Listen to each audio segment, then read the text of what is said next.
하나님은 대충 하지 않으신다. 오늘 설교 제목입니다. 요즘 전 세대 그리고 교인들이 입체적인 성경 읽기를 함께 하고 있습니다. 구약 2곳, 신약 1곳. 지난주까지 창세기와 잠언, 누가복음을 읽었습니다. 그런데 이 새 성경뿐만 아니라 성경들을 살펴보면 각 성경들의 시대적 차이가 몇백 년부터 때로는 몇천 년까지 차이가 나는 것을 알 수 있습니다. 그런데 변화가 없습니다. 하나님 능력 변화가 없고요. 하나님 사랑에 시대적인 변화가 있지 않습니다. 항상 동일해요. 성경에 보게 되면 특별히 히브리 말로 쓰여져 있는 것을 우리가 상식적으로 알고 있습니다. 그런데 그 히브리 말에는 우리 말과 같이 현재, 미래, 과거가 없어요. 그냥 어떤 사건이 이루어졌느냐, 이루어지지 않았느냐, 완료되었느냐, 미완료되었느냐, 이렇게 두 가지, 완료형과 미완료형밖에 있지 않습니다. 영원한 현재예요. 하나님의 말씀을 담기에 적절한 문법적인 장치라고 봅니다. 하나님은 영원하시거든요. 그분은 시간을 초월하십니다. 사실 시간조차도 인생을 창조하셨듯이 창조하신 거예요. 인생이 피조물이듯 시간 또한 피조물입니다. 우리 하나님의 섭리는요, 각 시대마다 너무나 또렷하고 너무나 동일한 은혜로 점철됩니다. 여러분 한번 창세기의 아브라함의 약속을 생각해 보십시오. 아브라함의 약속. 복 주시겠다. 자손을 통하여서 은혜 주시겠다. 복의 근원 되게 한다. 그것이요, 그대로 잠언서를 쓴 솔로몬에게 있어서 구체화됩니다. 신약으로 넘어가서 누가복음 같은 복음서를 보게 되면 예수 그리스도로 환하게 그 약속이 꽃피고 이루어지는 것, 열매 맺는 것을 보게 되는 것이지요. 그래서 우리 하나님은 가지고 계신 계획과 그 뜻을 아주 상세하게 면면히 주장하시고 일하고 계십니다. 그래서 우리 하나님은 꼼꼼하시고 깐깐하신 하나님이셔요. 대충 하지 않습니다. 저와 여러분들이 이 땅 오기 오래전부터 성경은 만세전 창세전에 우리를 예정했다 그래요. 그 계획하신 정확하게 우리가 이 땅에 태어나고 이렇게 오늘 예배 드리고 있는 것입니다. 그런 하나님처럼 사람도 대충 하지 말아야 할 때가 있습니다. 일례로 연세 많으신 분들이 주로 쓰는 유언서 작성할 때입니다. 유언서는요, 자필로 해야 돼요. 내용이 적든 많든 분량과 상관없이 반드시 본인이 해야 됩니다. 연 원릴도 본인이. 한 번은 법원에 이러한 소송이 계류가 되었습니다. 효력이 있냐 마냐. 유언자가 유언을 다 했는데 아들이 주소를 적은 거예요. 법원은 결론을 내립니다. 효력 없다.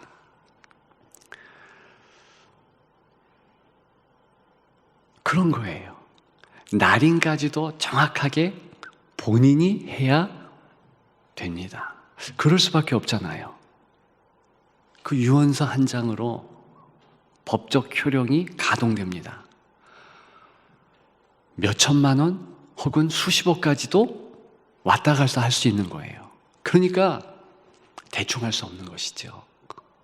공부 대충 할 수 없습니다. 열심히 해야죠. 꼼꼼하게 해야죠. 직장인의 사무실 일 대충 할 수 없습니다. 마음을 다해서 해야 되죠. 그런데 하나님이 대충 하시지 않기 때문에 인생이 반드시 대충 해야 될 일이 있습니다. 무엇이겠습니까? 첫째는 후회는 대충 해야 합니다. 오늘 본문 4절입니다. 중간에 보면 땅의 모든 끝을 정한 자가 누구인지 그랬습니다. 하나님이 하셨다는 거잖아요. 이 절의 전체 내용이 그와 같습니다. 하나님이 다 하셨다. 계획 가지시고 섭리하시고 그 뜻 안에서 하셨다. 그래서 능력이 있는 하나님은 후회함이 전혀 없다. 그런 내용입니다. 반대지요. 인생은 후회함이 있다. 그게 특징이에요. 그래서 성경 신명기에 보게 되면 아예 확실하게 부각을 시킵니다. 하나님은 인생이 아니시므로 후회가 없다. 그런데 역으로 생각해 보면 인생은 하나님이 아니므로 후회가 항상 있다, 종종 있다. 그렇게 되는 것입니다. 후회 없는 인생이 없어요. 여러분, 창세기에 제가 볼 때는 가장 똑똑하고 하나님의 영으로 충만한 요셉, 그를 보십시오. 그런데 그가 후회 없는 삶을 항상 살았을까요? 그렇지 않아요. 정황적으로 보면 많은 후회 가운데 삽니다.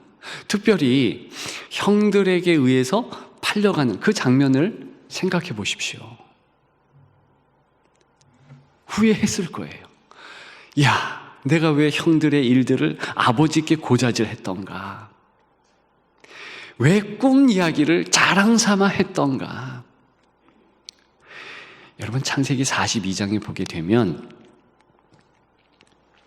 이 요셉이요, 형들에게 괴로움을 토로했다고 합니다.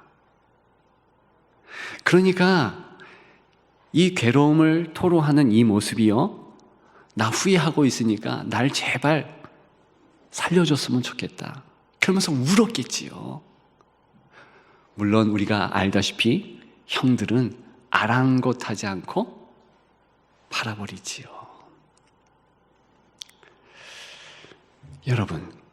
여러분들은 살아가시면서 가지고 있는 후회 하나 정도는 있지 않습니까? 지금도 그 후회 때문에 가슴을 치는 그런 내용이 있지 않습니까? 사람은 당연해요. 사람은 후회하게 됩니다. 그러나 지나친 후회는 현실과 미래에 악영향을 끼치잖아요. 아예 과거를 부정하게 됩니다. 그리고 현실을 대충 살고 잘못된 선택이 이 현실을 아예 살아내지 못하게 합니다. 허무감과 무기력감에 꽉 차게 만들 수도 있습니다. 현실 회피를 하게 돼요. 다행히도 요셉은 그렇지 않지요. 대충 후회를 했기 때문에 그렇습니다. 여러분, 후회의 과정은 괜찮습니다. 후회가요, 그 과정을 통해서 어디로까지 발전되는가? 회개까지 발전되는 거예요. 하나님 앞에 내가 과거에 이런 실수했습니다. 인도하옵소서. 하나님, 내가 이런 과오를 범했네요. 주여 도와주옵소서. 기도할 수 있는 거예요. 정리할 수 있는 거예요. 그리고 힘있게 현실을 살아내면 되는 것입니다. 우리는 하나님의 전능하신 능력을 잘 알고 있습니다. 특별히 인생을 향하셔서 그분께서 합력해서 선을 이루게 하시는 것, 그걸 알고 있잖아요.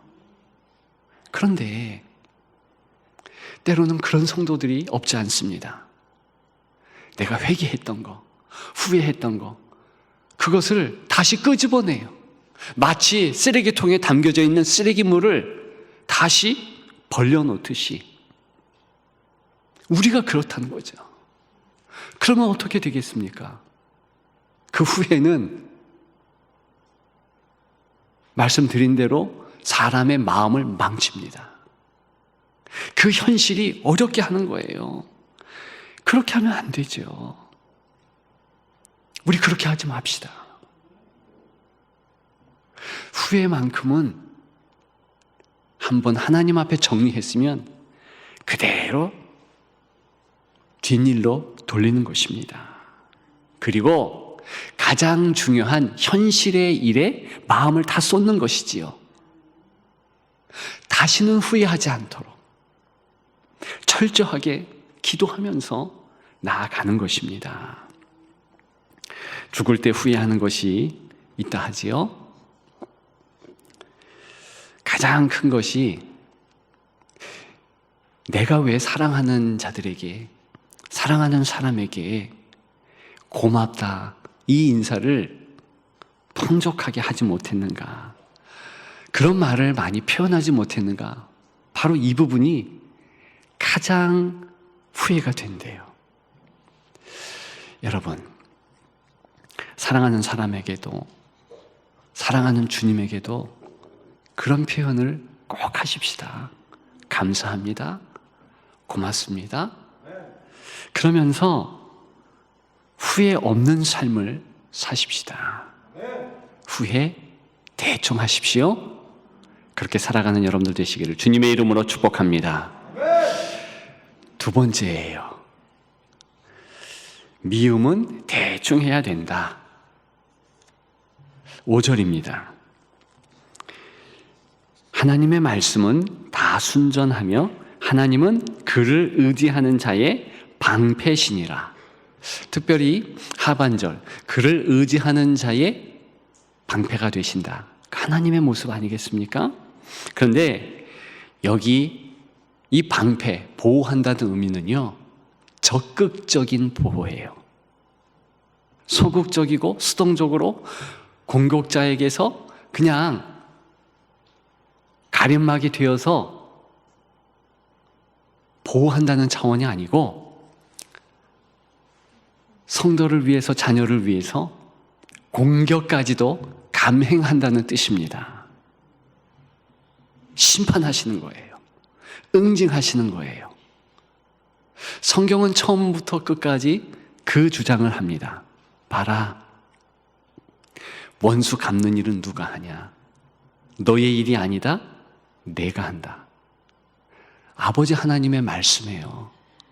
하나님께서 원수 갚는다는 것입니다. 철저하게 계산하시고 심판의 때에 심판하신다는 거예요. 그렇다면 우리 마음에 품고 있는 미움은 대충 해야 돼요. 우리가 그 미움 감정 따라서 뿌리 뽑는다 이러면서 행동할 이유가 없다는 것입니다.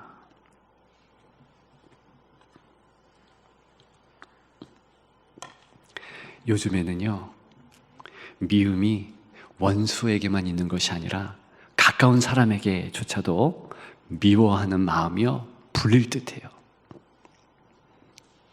부모 자녀 간에, 형제 자매 간에, 이웃 간에, 성도 간에 미움의 마음을 갖습니다. 그게 본성 같아요. 영화 같은 곳에 보면 꼭 원수를 갚잖아요. 그걸 보고 있는 우리는 좀 쾌감을 느낍니다. 그만큼 싫은 사람이 많은 거예요. 왜 이렇게 미워하는 인간은 가득한지요. 사람은 뒤끝 장렬입니다.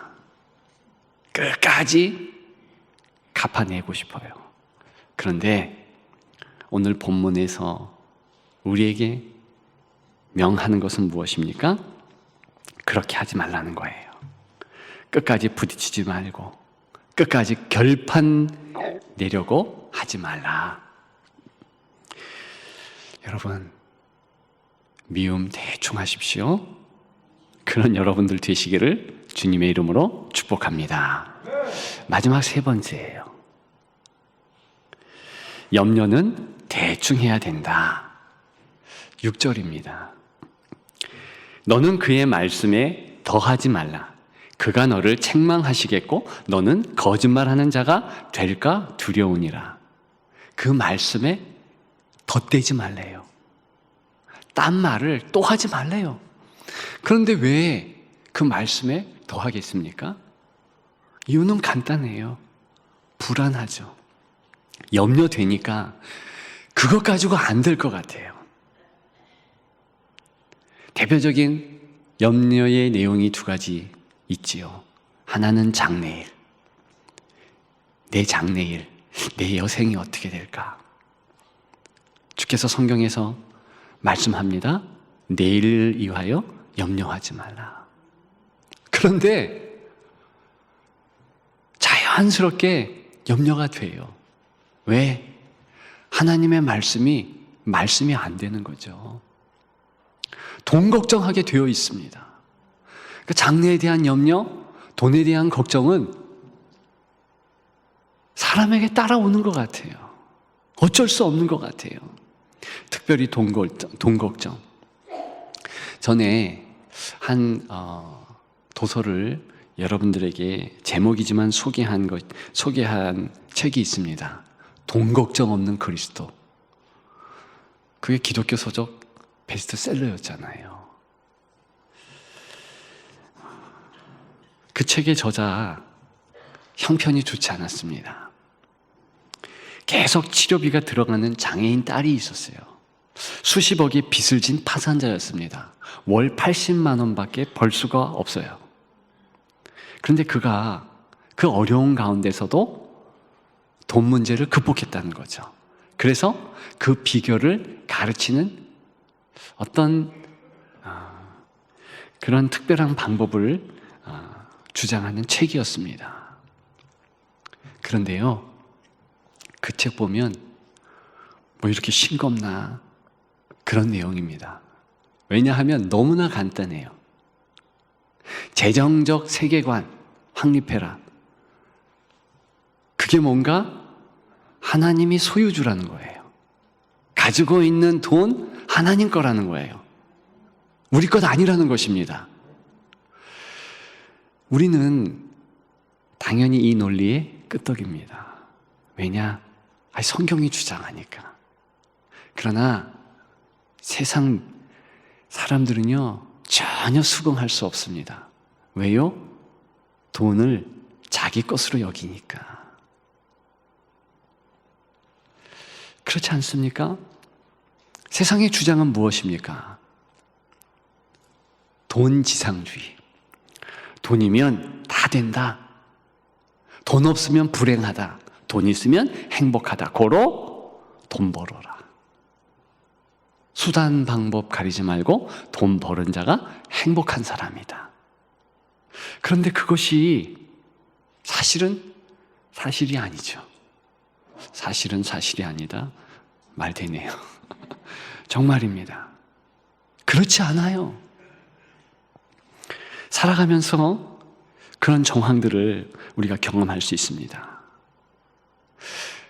돈을 생각하다 보면 자녀 교육도 돈과 연관해서 하게 되어 있습니다. 돈 걱정 없이 살도록 그런 대학, 결혼, 그런 결혼이죠. 직장, 노후, 그런 삶에 해결해야 될 일들을 위하여서 자녀 교육에 목숨을 걸고 인생을 겁니다. 여러분, 근데 성경 인물들 가운데서요, 걱정, 근심 없는 형편, 환경, 그런 환경, 그런 형편 가진 사람이 없었어요. 정말 힘든 현실이었거든요. 그런데 아무도 실패하지 않았습니다. 그런 자취를 남기지 않았습니다. 여러분, 한번 생각해 보세요. 좀 전에 말한 요셉이, 그리고 다윗, 다 힘든 상황이었어요. 심지어는 예수님 옆에 있었던 제자들, 그들은요 항상 걱정거리가 있었습니다. 돈 걱정해야 됐어요. 무엇을 먹을까 염려할 수밖에 없었어요. 유랑전도 되니까. 어디에서 잘까 염려했죠. 우리의 여생이 어떻게 될까. 그래서 주님께 뛰쳐가서 부탁도 했잖아요. 나 주님의 좌 혹은 오른쪽에서 권자 같이 함께 하옵소서. 예수님 입성할 때 그런 제자들이 있었지 않습니까? 현실 문제 때문에 그렇잖아요. 주님께서, 예수 그리스도께서 걱정 잡아매라 그렇게 명하셨는데도 걱정하는 제자들, 그 모습이 우리의 모습입니다. 그래서 각오해야 돼요. 결단해야 돼요. 나 걱정하지 않으리라. 염려 대충 하리라. 걱정 대충 하리라. 그런 여러분들 되시기를 주님의 이름으로 축복합니다. 여러분, 5절에 보게 되면 말씀은 순전하다 했습니다. 진실 그 자체라는 것이죠. 그런데 성경에서 말씀은 결과론적으로는 예수님을 가리킵니다. 왜? 예수님이 말씀의 완성이니까. 우리 예수님은 꼼꼼하신 하나님의 계획의 절정입니다. 4절에 보면 하늘에 올라갔다 내려온 자, 이런 표현이 있습니다. 정확히 예수님을 일컫는 거예요. 요한복음 3장 13절에 하늘에서 내려온 자, 곧 인자 외에는 하늘에 올라간 자가 없느니라 그랬어요. 완전한 말씀, 그분은 이 땅에서 인생과 동일한 모습으로 살아내셨습니다. 그래서 인생의 표본이 되었죠. 그분은 참으로 인생을 사랑했습니다. 친절을 베풀었습니다. 자신의 몸 모든 것을 사람들을 위해서, 저와 여러분들을 위해서 다 내어주셨어요. 그분이 하나님 세세함의 결정판인 거예요. 그래서 그리스도로 사는 자는 승리하지 않을 수가 없습니다. 반드시 승리하게 되어 있어요. 임마누엘, 예수 그리스도께서 함께 하십니다. 여러분, 절대 대충 살지 마십시오. 하나님은 대충 하지 않습니다. 예수 그리스도 대충 살지 않았어요. 우리도 대충 살지 않을 것입니다. 그런데 그렇게 마음을 다해서 살아내기 위해서 몇 가지는 반드시 대충 해야 한다는 것입니다. 후회 대충, 미움 대충, 염려 대충, 그리고 그 일에 대충함으로 남는 여력, 그 힘 가지고 예수 그리스도를 붙잡는 일에 다 올인하십시오. 말씀을 읽는 거잖아요. 기도하는 거잖아요. 찬양하는 거잖아요. 선교 주는 거잖아요. 그 일을 마음을 다하여 하십시오. 철저히 주님을 붙잡고 승리하는 여러분들이 되시기를 주님의 이름으로 축복합니다.